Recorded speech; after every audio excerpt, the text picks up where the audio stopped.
There were 5 Black students in my graduating class of 700. I was the only female, definitely top of my class. I was an athlete. I was the only Black cheerleader.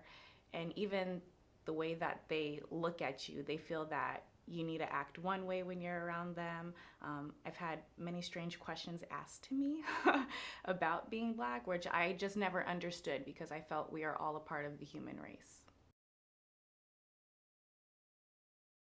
You felt like you they made you feel that you should feel less, but I never felt that way. I always felt that yeah, I can do better than you. Actually, it doesn't matter what you are.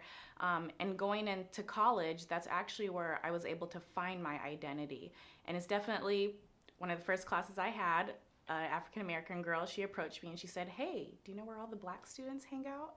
And I'm like, "No, I don't know anyone." And she's like, "Well, we hang out in the African American Resource Center."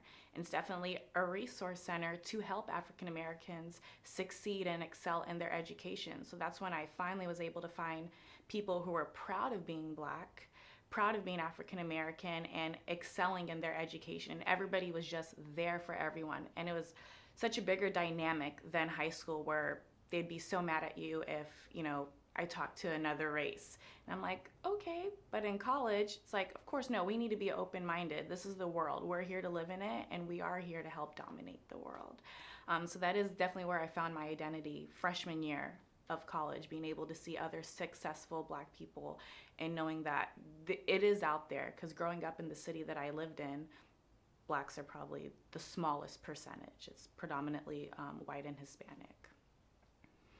And then going into just my professional career, definitely always been the only Black female, the token female per se, as they like to call it.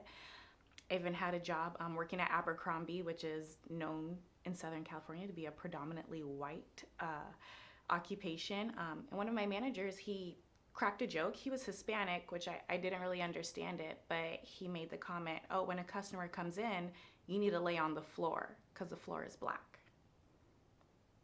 And the only reason why they put me at the front is because I was Black and they need some type of diversity. And I was like, "Oh, is this really how you feel?"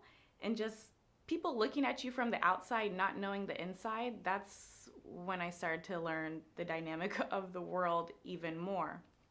So I actually left that position, and then I got a job at the gym, and they weren't like that at all. Everybody it was pretty diverse there, so the dynamic wasn't too bad. But just going through college, one of the greatest experiences of my life that I will never forget, and I'm so proud that I get to share it with my kids, is that I got to witness Barack Obama becoming a president as a political science student. And that was one of the proudest moments, like as a young adult, is showing this, we're here in college, we're here to learn, and look at our president is Black and he can do anything. And that was one of the main people who did influence me, knowing that everything that he went through, and even Barack Obama being biracial but identifying as Black, it's such a big thing.